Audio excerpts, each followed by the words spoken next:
Kita mau menaikkan pujian, hormat dan kemuliaan buat nama Tuhan. Amin. Mari saya ikutkan semua kepada Dia Tuhan sumber keselamatan kita. Dia Tuhan sumber kekuatan.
sekali lagi dalam hadirat Tuhan.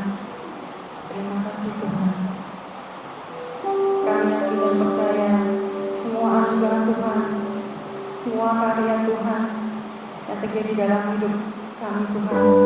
Kami bersyukur Tuhan untuk semuanya itu Tuhan. Terima kasih Tuhan. Kami mau lebih lagi dan lebih lagi mengenal Tuhan yang berkenan firman. Biar pada akhirnya nanti Kau mendapati kami sebagai penyembah-penyembah yang benar.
Amin, haleluya.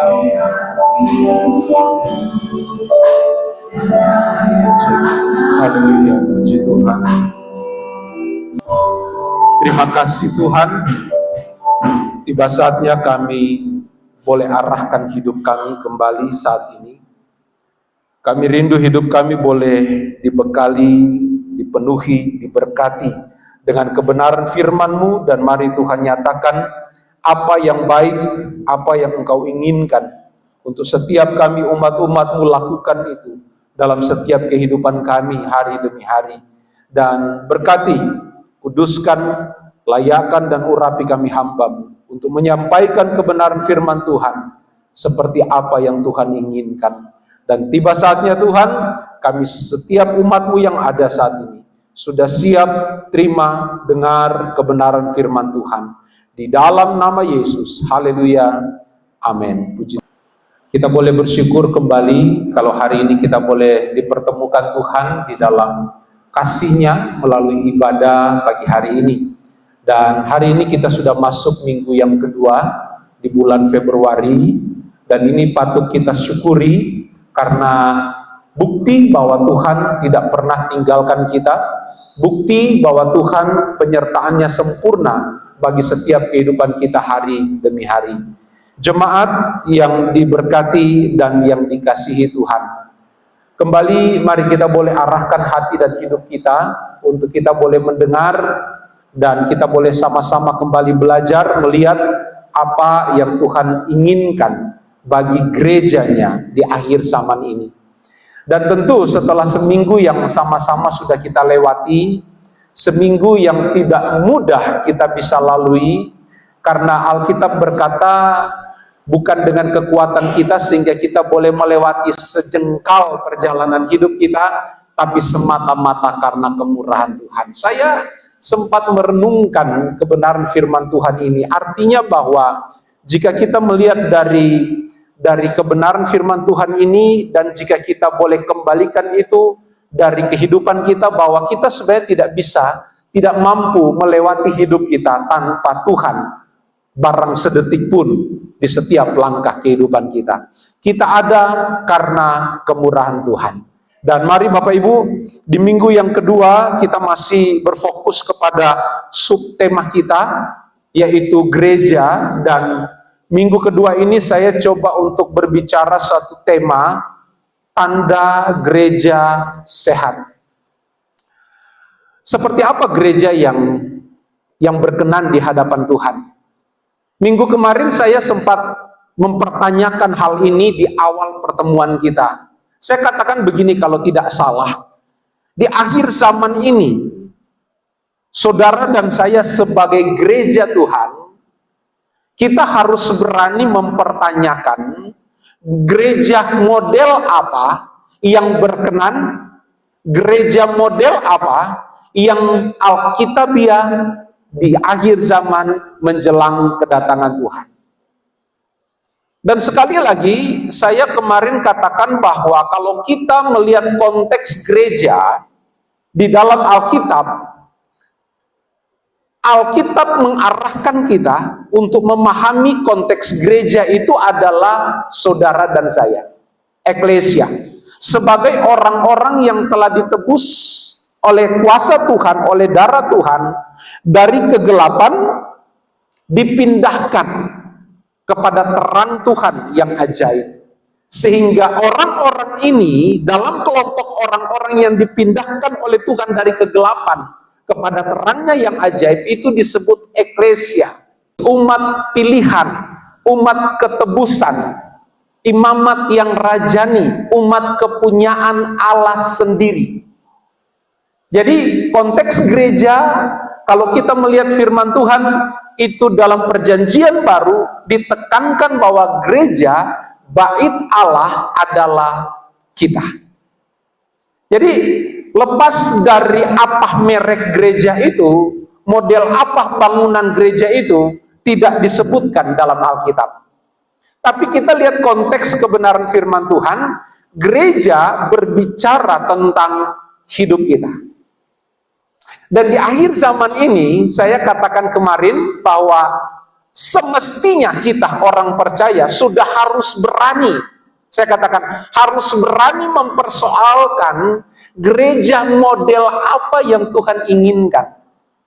Gereja seperti apa yang Alkitab catat atau gereja seperti apa yang Alkitabiah.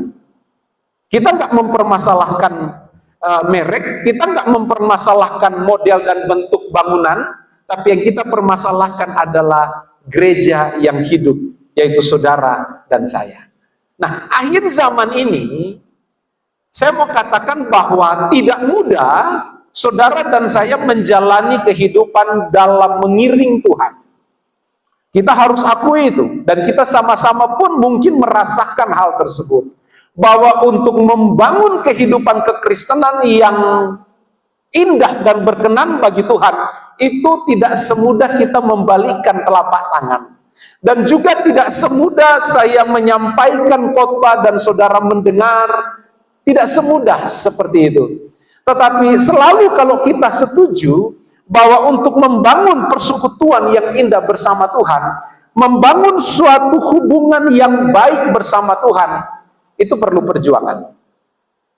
Itu perlu kesungguh-sungguhan. Apalagi kita yang hidup di akhir zaman ini, tantangan dalam membangun iman Kristen itu sangat berat, sangat luar biasa. Tantangannya besar. Dan mari Bapak Ibu, hari ini kita mau fokuskan kepada apa yang ingin kita pelajari hari ini, yaitu gereja yang hidup. Seperti apa gereja, atau tanda seperti apa gereja yang berkenan, gereja yang saya katakan gereja yang sehat, gereja yang baik, gereja yang berkenan di hadapan Tuhan. Nah, kemarin saya sempat menyinggung satu ayat, coba dibuka lagi dalam Kisah Para Rasul pasal 20 ayat 28. Saya singgung kemarin bahwa gereja tidak diperoleh dengan mudah. Kita boleh disebut eklesia itu tidak tanpa alasan atau bukan tanpa alasan Alkitab menyebut kita sebagai kumpulan orang-orang percaya, orang-orang yang sudah ditebus oleh Tuhan. Nah, Kisah Para Rasul 20 ayat 28, saya coba untuk bacakan lagi ayat ini. Di sana dikatakan begini, karena itu jagalah dirimu dan jagalah seluruh kawanan, karena kamulah yang ditetapkan Roh Kudus menjadi penilik untuk mengembalakan. Perhatikan kalimat berikut ini. Jemaat Allah yang diperolehnya dengan darah anaknya sendiri. Jadi ini yang saya katakan bahwa ketika kita disebut eklesia, itu bukan dengan tanpa alasan. Tetapi Alkitab dalam kitab 1 Petrus pasal 2 ayat 9, di sana kita disebut imamat yang rajani umat kepunyaan Allah, karena kita sudah ditebus oleh Allah melalui pengorbanan putranya sendiri. Darah Kristus harus tercurah, darah Kristus harus dikorbankan untuk supaya kita boleh disebut gereja. Dan kemarin saya katakan, jika masih ada orang Kristen yang menganggap remeh tentang hal gereja, maka itu orang Kristen itu keterlaluan. Kalau dia baru jadi orang Kristen, kita tidak permasalahkan, karena mungkin dia tidak mengerti. Tapi jika ada orang Kristen yang sudah bertahun-tahun dan tidak memahami konteks gereja yang sebenarnya, seperti apa gereja itu dapat terbentuk. Wah, Bapak Ibu, semestinya ketika kita mengenal kebenaran firman Tuhan hari ini, kita mengerti kebenaran firman Tuhan ini, sebenarnya ini menjadi suatu menjadi suatu cambuk buat kita, menjadi suatu teguran yang cukup keras buat kita renungkan, bahwa Allah dalam membentuk suatu komunitas yang kita kenal dengan gereja hari ini tidak asal-asal. Karena Kristus, anaknya sendiri, harus dikorbankan. Darahnya tercurah, tubuhnya hancur, bahkan dia mati di kayu salib. Kemarin saya sempat menganalogikan, mengambil suatu pendekatan, bahwa pada setiap tanggal 17 Agustus, kita memperingati kemerdekaan negara kita. Nah, di momen 17 Agustus itu ada suatu masa di mana kita mengenang jasa-jasa para pahlawan yang sudah dengan gagah berani, rela mati, mengorbankan nyawa, mengorbankan segala sesuatu hanya demi mau merebut suatu kalimat merdeka. Mereka rela mengorbankan nyawanya. Nah, sekarang coba kita mengingat kembali, Allah melalui Kristus rela mengorbankan hidupnya. Kristus rela mati bagi kita, hanya untuk supaya kita boleh dijadikan umatnya sendiri. Bapak Ibu, akan sangat keterlaluan jika kita tidak menghargai pengorbanan Kristus. Akan sangat keterlaluan jika kita ada orang Kristen yang tidak memahami hal ini secara baik dan benar. Maka dari itu, dengan hal-hal ini yang saya kemukakan, saya boleh kesimpulkan begini. Berarti masih ada gereja dalam tanda kutip yang nggak sehat. Nah, kalau ada gereja yang seperti itu yang saya gambarkan masih perlu diberikan treatment, yaitu masih perlu dipulihkan, disehatkan kembali, maka saya mau katakan hari ini, seperti apa gereja yang sehat itu? Seperti apa gereja yang sehat? Karena dengan memahami konteks gereja yang sehat, dengan sendirinya kita dapat mengetahui model apa yang tidak sehat. Atau kita mulai dulu dari yang tidak sehat, supaya kita ngerti yang sehat. Ada baiknya kita ngerti dulu yang sehat. Dengan sendirinya, kita akan dibawa oleh Roh Kudus melalui pemahaman kita melalui penyingkapan firman Tuhan, melalui iluminasi roh, kita akan dituntun hari demi hari. Untuk memahami, untuk mengerti seperti apa gereja yang Tuhan inginkan. Hari ini berikan saya kesempatan, tidak banyak waktu kita, untuk saya mau berbicara suatu hal. Tanda gereja itu sehat atau tidak. Tanda kehidupan rohani kita itu sehat, berkenan atau tidak. Dan yang saya angkat persoalkan pagi hari ini, saya mau bawa saudara lihat kebenaran firman Tuhan. Bahwa tanda yang pertama, kalau saudara perhatikan, dalam Injil Yohanes, pasal 3, ayat 19, Injil Yohanes pasal 3 ayat 19 dan ayat 20. Hal ini yang perlu kita pahami awal hari ini. Dan dengan pelan-pelan saya percaya bahwa Tuhan dengan kuasa dan Roh Kudusnya akan memampukan kita mengerti lebih dalam apa yang Tuhan inginkan. Karena jujur saya terbatas untuk menguraikan panjang lebar dari tempat ini. Mari saudara lihat Yohanes pasal 3 ayat 19. Dan inilah hukuman itu. Tugas saudara baca ayat-ayat sebelumnya ya. Saya keterbatasan waktu untuk baca dari awal sampai selesai, terlalu panjang. Tapi saya mau ambil intinya tapi tidak mengurangi nilai dan bobot makna yang ingin saya sampaikan. Dan inilah hukuman itu. Terang telah datang di dalam dunia.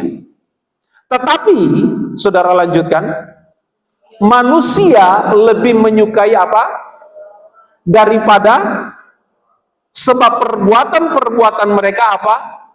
Tambah satu ayat, ayat 20. Sebab barang siapa berbuat jahat, membenci terang, dan tidak datang kepada terang itu, supaya perbuatan-perbuatannya yang jahat itu tidak nampak. Inilah hakikat manusia. Kita sudah ditebus, kita eklesia kan? Kita sudah ditebus oleh Tuhan dari kegelapan dipindahkan kepada terang. Tapi saudara lihat hakikat dasar manusia. Udah dibawa kepada terang, manusia nggak mau terang. Oke? Coba balik ayat 19. Manusia maunya begini. Terang telah datang ke dalam dunia, tapi manusia lebih menyukai kegelapan daripada terang. Ini hakikat dasar manusia. Nanti pelan-pelan saya sampaikan uraiannya. Ini loh yang ada dalam hidup kita. Mari kita persoalkan dengan sejujur-jujurnya Bapak Ibu hari ini, dengan diri kita sendiri, termasuk saya hari ini, lagi terus mempersoalkan apa yang kita bahas hari ini, hari demi hari.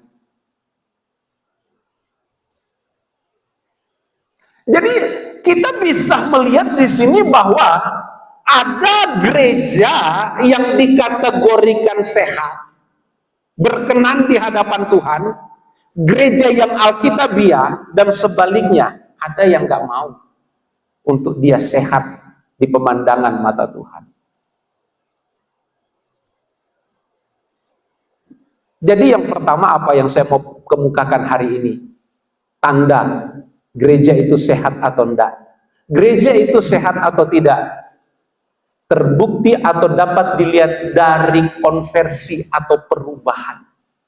Atau dengan bahasa Alkitab, pertobatan. Ini dulu kita persoalkan.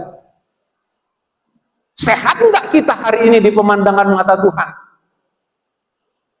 Karena satu tanda bahwa gereja itu sehat, gereja itu sehat di hadapan Tuhan, ada bentuk konversi atau perubahan dalam hidupnya, atau ya pertobatan.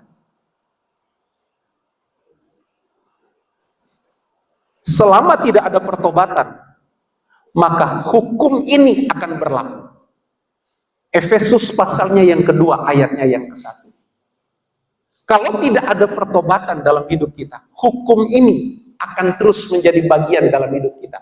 Efesus 2 ayat 1. Apa Alkitab katakan? Kamu dahulu sudah mati karena pelanggaran dan dosa-dosa. Kalau tidak ada pertobatan, kalau tidak ada perubahan, maka hukum ini apa? Setiap pelanggaran sekecil apapun yang kita lakukan, baik dalam pikiran, perkataan, dan tindakan, akan mengakibatkan dosa kekal dalam hidup kita. Karena kita mau balik lagi kan ke dalam kegelapan, kita udah ditarik keluar, masuk ke dalam terangnya yang ajaib. Tapi pada dasarnya hakikat kita manusia ini jahat karena dosa.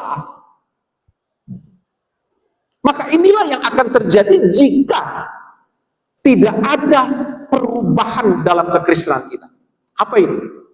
Setiap pelanggaran dan dosa kita akan mengakibatkan kematian kekal. Bapak Ibu jemaat yang diberkati Tuhan, dan mari kita persoalkan hal ini. Kita lihat lebih jauh, kita lihat lebih dalam. Kita diagnosa gereja kita hari ini. Dalam arti hidup kita pribadi lepas pribadi. Sehat enggak kita hari ini?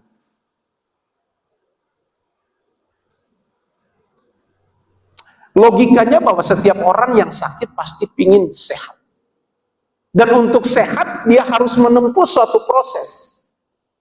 Datang kepada dokter, konsultasi dengan dokter. Jika dianjurkan harus minum obat. Jika harus dirawat, dan lain sebagainya.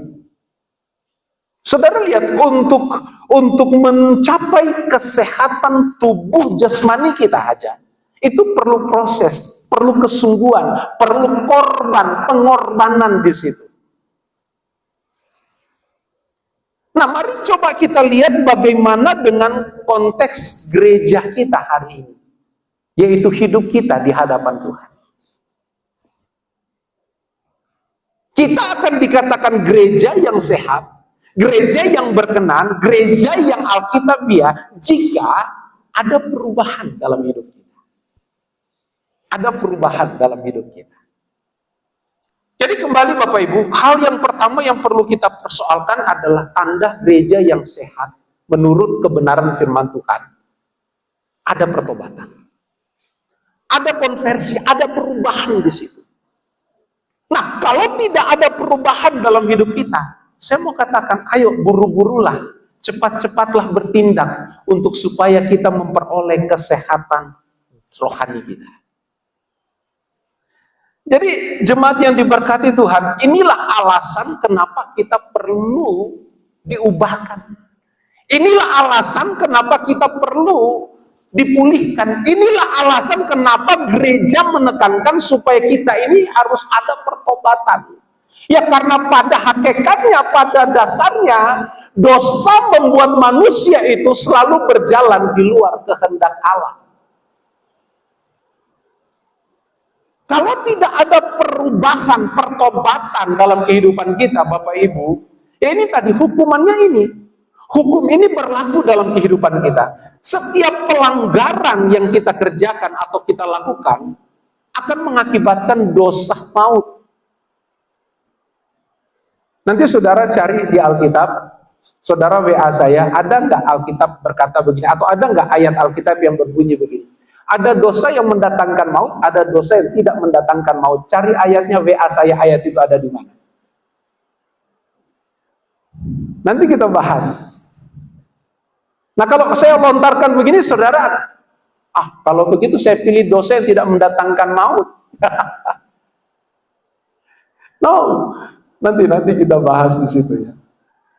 Jadi Bapak Ibu jemaat yang diberkati Tuhan, ini hal yang perlu kita garis bawahi. Alasannya kenapa kita harus bertobat, kenapa harus ada pertobatan, itu bahasa yang lebih enak ya. Kenapa harus ada pertobatan? Karena hakikat dasar kita ini rusak karena dosa.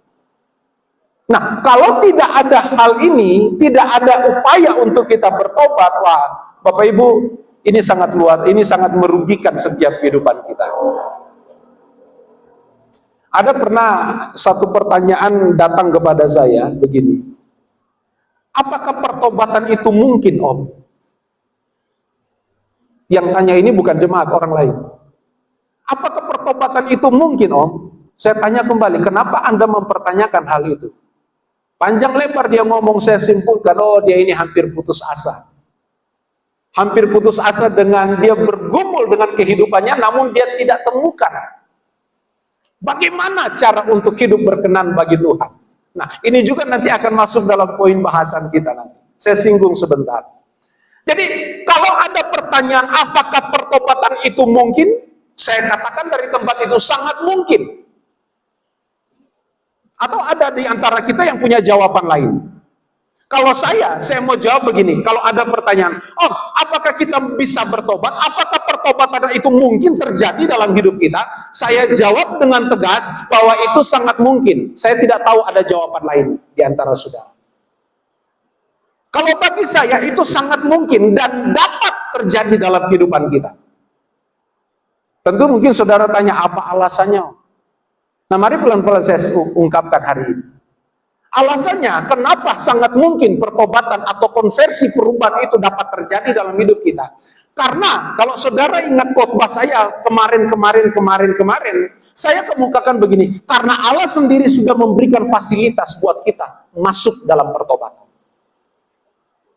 Allah sendiri yang sudah memberikan fasilitas itu untuk kita manusia yang meresponi karya Allah dengan benar, kita mampu masuk dalam perubahan itu. Yang pertama, saudara pernah dengar nggak kalimat ayat ini? Karena begitu besar kasih Allah akan dunia ini, sehingga Allah sendiri telah mengaruniakan anaknya yang tunggal, supaya setiap orang yang percaya kepada anaknya ini tidak binasa, melainkan beroleh hidup yang kekal. Gimana tuh? Yohanes 3 ayat 16. Ini fasilitas yang pertama. Apa itu? Kasih karunia atau anugerah Allah. Keselamatan itu anugerah pemberian Allah bagi siapapun yang meresponinya dengan benar. Jadi ini saya mau tekankan, apakah mungkin perubahan pertobatan itu dapat terjadi? Saya ngomong dari sini, iya, sangat dapat. Karena Allah sendiri yang sudah memberikan fasilitas itu, anugerah itu. Bagaimana mungkin kita tidak meresponi anugerah itu? Bagaimana mungkin masih ada orang Kristen yang gerasa gerusuk 1001 alasan, nggak mungkin, Om. Dia nggak ngerti bahwa anugerah Allah itu besar, luar biasa. Allah sendiri dengan inisiatif Allah melihat manusia yang berdosa dan manusia tidak mampu untuk memulihkan hubungannya kembali dengan Bapa di sorga. Allah sendiri merancangkan suatu karyanya, yaitu anaknya sendiri harus dikorbankan, harus jadi sama seperti manusia. Jadi Bapak Ibu, kalau saudara tanya bisa nggak bertobat, mungkin nggak bertobat, mungkin nggak, saya katakan sangat mungkin. Karena anugerah itu pertama. Karena begitu besar kasih Allah. Yang kedua, masih dalam Injil Yohanes pasal 14 ayat 6. Yesus katakan, akulah jalan kebenaran dan hidup. Tidak ada seorang pun yang sampai kepada Bapa jika tidak melalui aku. Yang kedua, selain anugerah, yang kedua, karena Kristus Yesus sebagai anak Allah sudah mati dan darahnya yang tercurah menebus kita dari kegelapan datang kepada terangnya yang ajaib, sehingga kita yang tadinya mati karena dosa sekarang kita diberi kesempatan untuk dipulihkan, untuk diselamatkan, untuk diubahkan. Karena Kristus anak Allah itu sudah mati bagi kita. Saya tambah satu ayat, Roma pasal 5 ayat 8. Roma 5 ayat 8. Apa Alkitab katakan di sana? Roma 5 ayat 8 Alkitab ngomong begini. Akan tetapi Allah menunjukkan kasih-Nya kepada kita. Oleh karena siapa? Kristus telah mati untuk kita ketika kita masih berdosa. Sekali lagi, terus masih ada orang Kristen yang main-main dengan hal ini. yang tidak menganggap bahwa masih ada kesempatan untuk kita dipulihkan dan memulihkan hidup kita. Dan masih banyak ayat, saudara bisa tanya nantilah. Yang kedua, fasilitasnya karena Kristus sendiri sudah memberi hidupnya. Yang ketiga, fasilitas apa yang Allah berikan? Roh Kudusnya. Roh Kudusnya itu fasilitas, Bapak Ibu. Dan Roh Kudusnya ini berdiam dalam hidup kita. Kemarin dalam penghujung ibadah, saya sempat katakan bahwa hal yang perlu kita syukuri bagi kita gerejanya, Allah sendiri mempercayakan Roh Kudusnya diam dalam hidup kita. Itu satu kebanggaan loh mestinya. Itu satu kebanggaan, seharusnya itu satu kebanggaan. Karena Allah sendiri mempercayakan Roh Kudusnya itu tinggal dalam hidup kita. Tujuannya apa sih? Roh Kudus tinggal dalam hidup kita? Atau ada di dunia ini? Untuk menginsafkan dunia. Itu kan bahasa Alkitab kan? Roh Kudus diberikan untuk menginsafkan dunia. Jadi ini fasilitas Bapak Ibu. Coba saudara ingat di dalam Yohanes pasalnya yang ke-16. Di situ tercatat begini, Yohanes pasal 14 ayat 13. Alkitab katakan begini. Akan tetapi apabila ia datang, yaitu roh kebenaran, ia akan memimpin kamu ke dalam seluruh kebenaran. Perhatian, ke dalam seluruh kebenaran. Bersyukur dong kita. Hari ini kalau Roh Kudus itu berdiam dalam hidup kita. Kalau kita benar-benar mau memberikan hidup kita dipimpin, dikuasai, dituntun oleh Roh Allah, maka dengan sendirinya secara alami Allah akan menuntun kita dari kebenaran, lepas kepada pemahaman kebenaran yang satu, meningkat lagi kepada kebenaran yang lain, meningkat lagi kepada kebenaran yang lain, sampai kita didapati sempurna di pemandangan mata Tuhan. Jadi kalau bahasa saya ini, dari kebenaran lepas kepada kebenaran, lepas kepada kebenaran, lepas kepada kebenaran, saya mau katakan begini, pertobatan itu berproses. Proses kebenaran, proses pertobatan itu hari demi hari. Pertobatan itu tidak hanya sekali dalam kehidupan kita. Karena pertobatan itu adalah hal yang berproses setiap saat. Hari ini kita ngerti satu poin. Kita dibukakan, kita disingkapkan pemahaman, dan kita diberkati, dan kita mau komit, aku mau lakukan ini. Ini proses pertobatan. Berjalannya waktu, datang masalah, kita bingung mau hadapi ini dengan apa.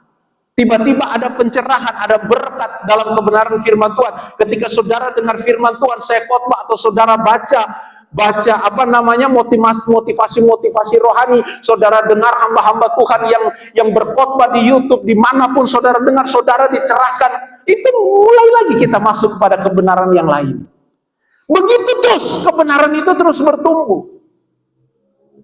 bertumbuh dalam kehidupan kita. Tidak sekali. Jadi tidak ada orang Kristen yang super. Karena setiap kita ini berproses dalam perubahan, berproses dalam pertobatan. Enggak langsung dengar firman hari ini, klak bertobat. Enggak. Berproses. Nah, Bapak Ibu Saudara perhatikan, fasilitas yang berikut adalah Allah memberikan Roh Kudusnya. Supaya dengan Roh Kudus itu ada dalam hidup kita, kita akan dituntun, dipimpin, mengerti kebenaran, dari kebenaran yang satu masuk kepada kebenaran yang lain. Kalau saya lompat ayat 16, saudara perhatikan ayat 16 dari Injil Yohanes pasal 5 tadi. Injil Yohanes pasalnya yang ke-16. Ayat 16. Dan aku akan memohon kepada Bapa, dan ia akan memberikan kepadamu seorang penolong yang lain, supaya ia menyertai kamu selama-lamanya. Tapi sayang kadang juga masih banyak orang Kristen yang menyempitkan makna penyertaan Tuhan melalui Roh Kudus dalam hidup kita ini selama-lamanya. Ada yang salah mengerti tentang ayat ini. Yang dimaksud ayat ini adalah penolong yang lain itu akan menyertai kita ini selama-lamanya untuk menuntun kita masuk kepada kebenaran, lepas kepada kebenaran yang lain. Nah, ada yang menempatkan konteks ini, minta Roh Kudus sertai langkah dan pimpin jalanku sampai ke tempat tujuan. Kalau menurut saya itu agak tidak tepat, Bapak Ibu. Kurang tepat. Alasannya kenapa? Karena kalau kita lihat konteks ini, Roh Kudus diberikan menyertai hidup kita. Kita dipimpin selama hidup kita untuk kita mengerti kebenaran, lepas kepada kebenaran, demi kebenaran, sampai kita dipertobatkan dengan sungguh-sungguh. Kalau kita minta penyertaan Tuhan, mintalah kuasa Tuhan menyertai kita. Perlindungan Tuhan. Jadi Bapak Ibu jemaat yang diberkati Tuhan, jadi fasilitas yang ketiga adalah Roh Kudus itu diberikan. Yang keempat, fasilitas yang berikut apa? Kalau saudara masih ingat yang saya selalu katakan. Kabar baik. Injil. Kabar baik itu fasilitas. Ketika kita meresponi kabar baik ini dengan baik dan benar, kembali, kita akan dituntun pada pemahaman-pemahaman firman yang tepat. Asal kita meresponi dengan baik. Itulah tujuan Injil itu diberikan. Injil itu kabar baik. Kabar baik dari apa? Dari Allah. Tentang apa? Tentang keselamatan. Itu intinya. Kabar baik di sini adalah kabar baik dari Allah kepada manusia, bahwa manusia sudah diberikan fasilitas, sudah diberikan anugerah. Apa itu? Keselamatan terbuka. Itu kabar baiknya.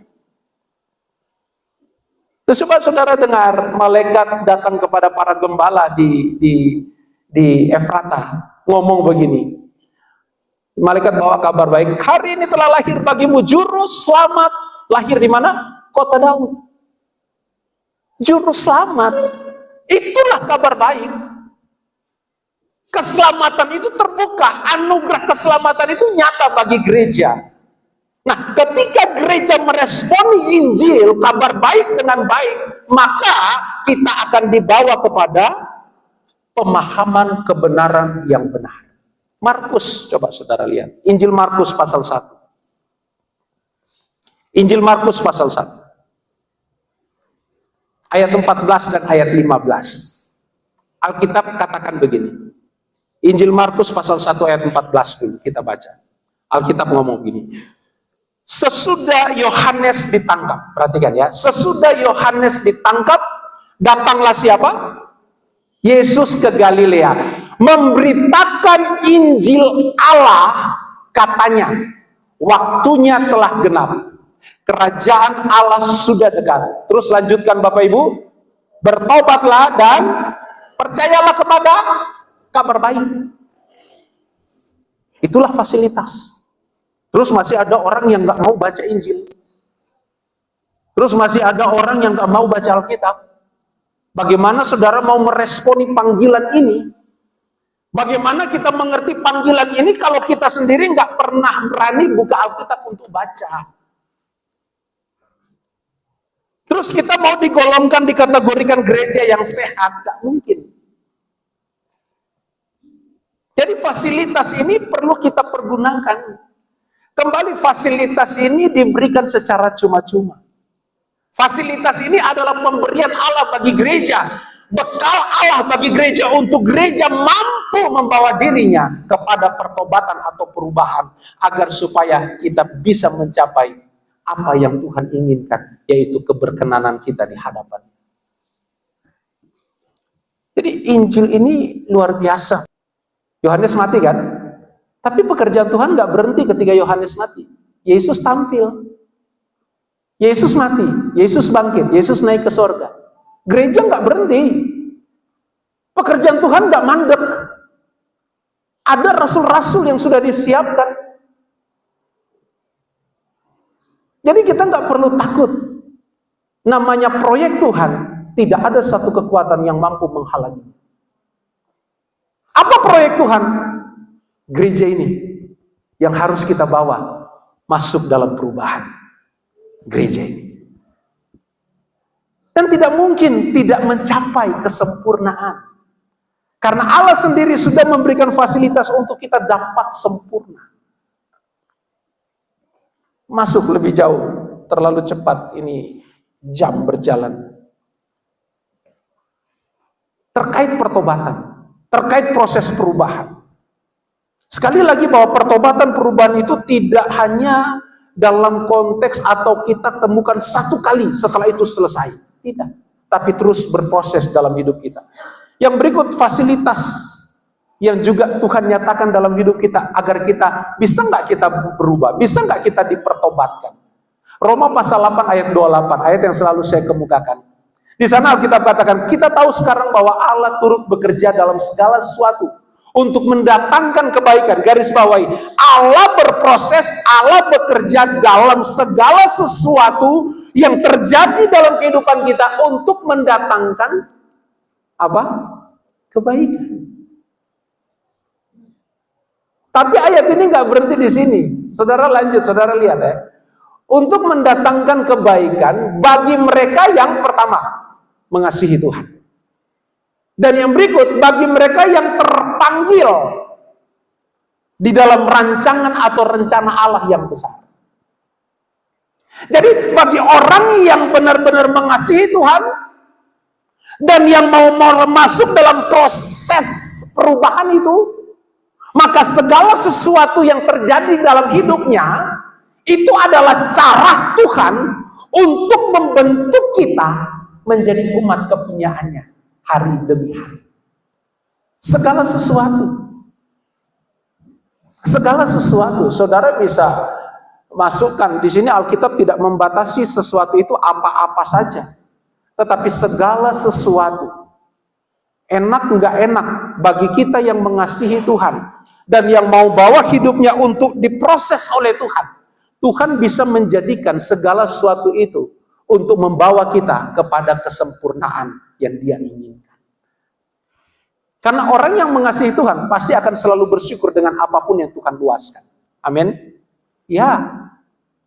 Tapi kalau orang yang tidak mengenal Tuhan secara baik, ketika sesuatu yang tidak nyaman ada dalam hidupnya, dia akan bentrok, dia akan berontak, dia pasti tidak terima dengan apa yang Tuhan luaskan. Berkokok 3 kali. Yudas di saat perjamuan terakhir, Yesus sudah menyinggung Yudas malam itu. Jadi 2 orang ini sudah diingatkan oleh Yesus sendiri. Tapi pada akhirnya 2 orang ini tetap apa? Ngiyel. Mau ngikutin hasrat hatinya sendiri, keinginannya sendiri. Petrus menyangkal, Yudas mengkhianati. Tapi saudara lihat, endingnya berbeda. Petrus kembali dipulihkan, bahkan diangkat oleh Tuhan. Yudas, dia bertobat, menyesal, tapi tidak berbalik. Oke? Petrus bersadar, dia bertobat, dan dia berbalik. Minta ampun kepada Tuhan, dan Tuhan pulihkan. Yudas sadar, dia kembalikan 30 keping perak, dia bertobat dengan nangis, terseduh-seduh, dia menyesali, tapi dia tidak berbalik. Dia masuk kepada keputusasaan yang semakin mendalam. Dia putus asa. Dan apa yang terjadi? Dia gantung diri. Pertobatan adalah kesadaran penuh, bertindak dan berbalik. Bukan putus asa dan terus masuk terjerumus ke dalam keputusasaan. Keputusasaan adalah jebakan kuasa kegelapan untuk kita tidak melihat terangnya Allah bekerja dalam kehidupan kita. Hati-hati dengan putus asa. Om, saya tidak ada apa-apanya om. Saya sudah berjuang, saya sudah mati-matian, tapi ya putus asa. Tapi beda dengan orang, om saya gagal kemarin om, tapi saya percaya kok, saya mulai lagi, Tuhan pasti tolong. Ini bangkit, balik lagi dia. Beda dengan orang yang, aduh om, saya tidak bisa om. Saya sudah buat segala, sudahlah biar saja begini saya jalani hidup ini apa. Kelihatannya bijaksana, tapi kebijaksanaan yang bodoh. Yudas begitu. Dia sadar dia salah, dia kembalikan uang kan. Dia menangis, bukti ada pertobatan. Tapi dia nggak berbalik. Dia nggak merubah cara berpikirnya. Dia jerumus masuk kepada keputusasaan yang mendalam. Sehingga dia gantung diri. Jadi saya mau katakan, pertobatan jadilah seperti Petrus. Kita nggak pernah lepas dari salah kan? Kita nggak pernah lepas dari dosa kan? Tapi ketika kita sadar, kita berbalik. Kita berbalik kepada arah yang benar. Jangan putus asa. Jadi sekali lagi Bapak Ibu jemaat yang diberkati Tuhan, jadi pertobatan yang Tuhan inginkan adalah pertobatan yang merubah konsep berpikir, bukan putus asa. Banyak orang Kristen hanya sampai di putus asa, menyesal dan tidak mau bertindak. Dia masa bodoh dengan dosanya. Tapi hari ini kita boleh dicerahkan. Kita kadang-kadang buat salah, kita kadang-kadang berdosa, kita kadang-kadang buat hal yang menyakiti hati Tuhan. Tapi jangan sampai hanya berhenti pada tahap putus asa, menyesal, dan tidak ada perubahan berbalik. Berikut Bapak Ibu, saya lanjut. Saya pilih-pilih saja ya Bapak Ibu, dan saya ambil poin yang terakhir saja. Bagaimana supaya pertobatan itu atau perubahan itu benar-benar terjadi? Ada tahapannya Bapak Ibu. Matius pasal 13 ayat 23. Saya baca langsung pada ayat pokoknya. Matius pasal 23. Ibu Diana, itu hujan seperti atau belum? Belum ya? Kita bisa balik lagi poin yang atasnya. Baik. Ayat 23. Apa kata Alkitab di sana? Coba Hendrik tampilkan dan mari kita baca. Ayat 23. Kita baca sama-sama. 2, 3. Yang ditaburkan di tanah yang baik ialah orang yang mendengarkan firman itu dan mengerti, dan karena itu ia berbuah, dan ada yang 100 kali lipat, ada yang 60 kali lipat, ada yang 30 kali lipat. Saudara pernah dengar ayat ini? Pernah ya? Saudara tangkap maksudnya? Saudara ngerti nggak apa maksud Tuhan? Saudara lihat yang terakhir. Pertobatan itu berproses, perubahan itu berproses. Dari sini kita lihat ya. Yang ditabur di tanah, ini perumpamaannya. Kita kembali kepada konteksnya, ini perumpamaan, gambaran, contoh yang Tuhan berikan, Yesus berikan kepada murid-muridnya dan orang-orang yang mendengar pengajaran Yesus saat itu. Saudara lihat, kita sepakati dulu. Apa yang dimaksud dengan benih yang ditabur? Apa? Firman ya, setuju ya? Siapa yang setuju dengan ini? Firman. Benih yang dimaksud adalah firman. Yang setuju beri sorak-sorai bagi Tuhan. Oke. Benih yang ditabur adalah gambaran firman. Oke, kita lanjut. Tanah ini diibaratkan apa sih oleh Tuhan? Jelas tanah ini berbicara tentang respon kita terhadap firman yang kita masukkan dalam hati. Oke? Respon kita terhadap firman yang kita masukkan dalam hati. Yang paling baik, kita sepakat, kita pilih tanah yang baik. Bukan tanah yang berbatu, bukan tanah yang berduri, bukan tanah yang bersemak-semak. Kita pilih tanah yang baik. Siapa yang pilih tanah yang baik? Ya cuma Om. Yang lain begini, setengah antara baik dan tidak. Berarti ada batu-batu, ada semak duri di situ. Siapa sekali lagi? Siapa yang pilih hatinya sebagai tanah yang baik? Kok berat amat sih? Puji Tuhan, semua ternyata. Oke, saudara lihat pelan-pelan. Yang ditabur di tanah yang baik ialah orang yang pertama, mendengar firman, mengerti firman, dan hidupnya berbuah, proses. Oke? Kalau orang benar-benar ngerti firman, dengar firman, dia masukkan di dalam hatinya, dalam hidupnya, di tempat yang tepat, maka hidupnya pasti berbuah. Karena dia sudah mengerti firman dan dia melakukan firman. Ini proses. Tidak instan. Maka Alkitab nggak pernah salah. Iman timbul dari pendengaran. Dan setelah kita dengar, kita simak, kita olah dalam hidup kita, kita munculkan iman kita itu di dalam tindakan. Maka tindakan orang yang menerima firman dan ditempatkan di dalam hatinya paling baik, maka hidupnya pasti berbuah untuk Kristus. Kata 30, 60 itu berbicara tentang proses pertumbuhan iman. Sekali lagi, ayat ini jangan dikaitkan dengan menabur uang. Karena masih banyak juga pembicara yang mengaitkan, kalau kita menabur maka kita akan menerima berkat 30 kali, 60 kali. Nggak ada konteks jika dikaitkan dengan ayat ini. Ayat ini berbicara yang ditabur itu adalah, firman.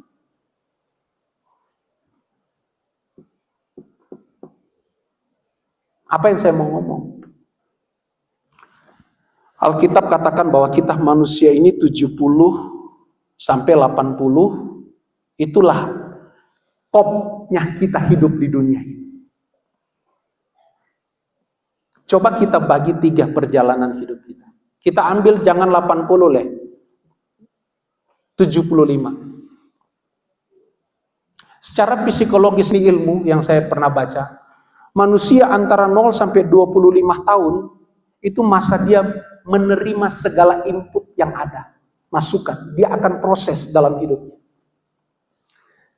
Di masa-masa ini manusia hanya lebih condong untuk menerima segala informasi yang di luar. Dia masuk, kita diagnosa gereja kita, hidup kita sehat enggak? Kalau kita temukan masih ada hal-hal yang perlu kita buat sehat, mari kita sehatkan itu. Kita bawa hidup kita menjadi gereja yang berkenan di hadapan Tuhan. Gereja yang alkitabiah, gereja yang diinginkan oleh Tuhan. Dan di sini Tuhan rindu temukan gereja yang berkenan di hadapan Tuhan.